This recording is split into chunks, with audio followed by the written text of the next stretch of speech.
Are you suffering from a pain in the butt, or maybe just a pain down the back of the leg, deep into the calf? You might be wondering if you're suffering from sciatica. We get lots of questions in our practice about sciatica. My name is Dr. Armstrong. I'm a chiropractor at Willowbrook Chiropractic. And today I'm going to talk about what sciatica is, what it might feel or look like, and what you can do about it. Now, let me bring out my nerve chart here.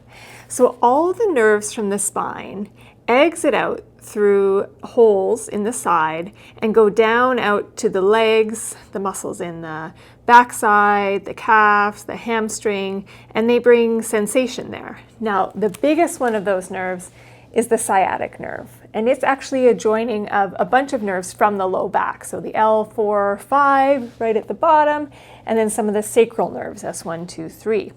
And they form this big nerve that goes all the way down into the foot.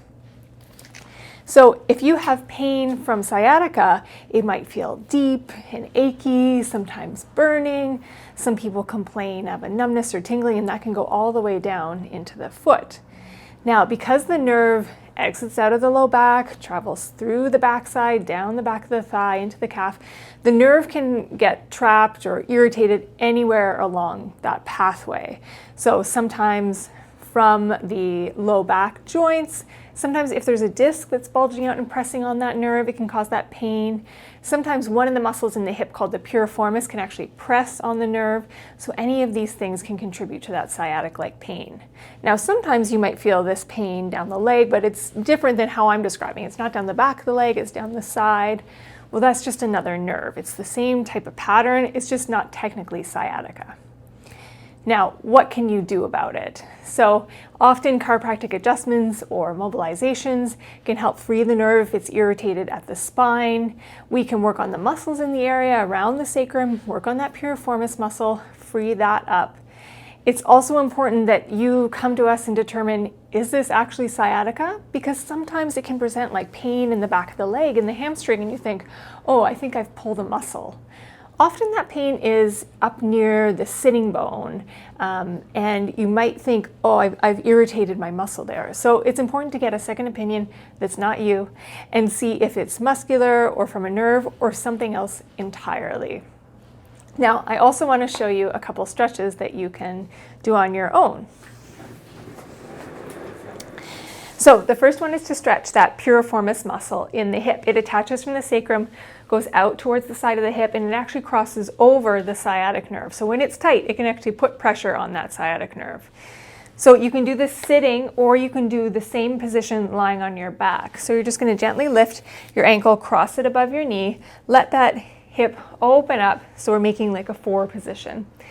You're going to keep your spine long, hinge forward. I'm just gently pushing down on here very lightly until I can feel a stretch in my hip.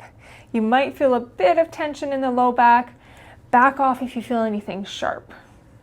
You're going to hold that for at least 30 seconds, and you might as well do both sides, even the leg that isn't affected. Now, the other thing that you can do is called nerve flossing. So if we imagine the nerve, it's going through holes, we have 2 ends to it, we're going to try and slide it from one end to the other. So we want to make sure that that nerve is actually gliding through the muscles, gliding through the holes, and can have clear movement when you are moving. So we're going to start by tucking the toe under and looking up. Then we're going to look down, straighten the leg, and bring the toes up. So we're looking at the toes. And then reverse it. Toe tucks under, look up, straighten the leg, bring the toes up, look down. I would repeat that 5 to 10 times throughout your day. So you don't have to suffer with the symptoms of sciatica. There are things that we can do together to help get you out of pain. We have many other videos on our YouTube channel under Willowbrook Chiropractic. If you have any questions about what I've talked about here today, please feel free to ask myself, Dr. Armstrong, or Dr. Jody Freedman. We're always happy to help.